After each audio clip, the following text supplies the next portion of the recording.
Sample number 19 is machine gathering. It is 2 rows of your longest stitch length, a ½ inch from the cut edge.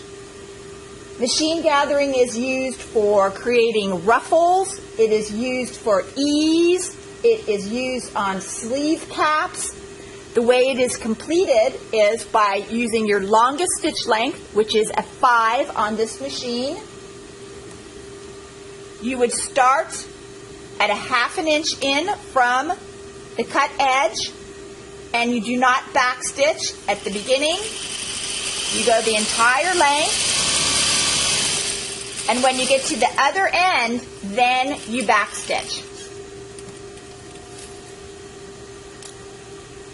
As a precaution, it's always a good idea to do this row of stitching again. So you would sew your second row between the first row of stitching and the raw edge. Again, you do not backstitch when you start. But at the end, you do backstitch. That keeps the stitches from falling off the fabric. When you are pulling up your gathering stitches, it's important and a good idea to use the bobbin thread. The bobbin threads are the threads that are located on the underside of the fabric.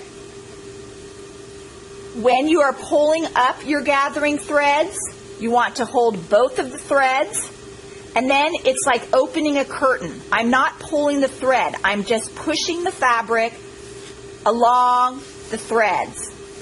And you can see how this would work at the top of a skirt to pull it up to fit the waistband. It's used to create ruffles. If you were in the industry, they do have a special gathering foot that actually gathers as you sew. But doing the threads is a very effective method for this sample. The 2 rows is very helpful. I'm using a light cotton fabric, so it's gathering up very nicely. But on your heavier fabrics, sometimes it's a little harder to pull it up.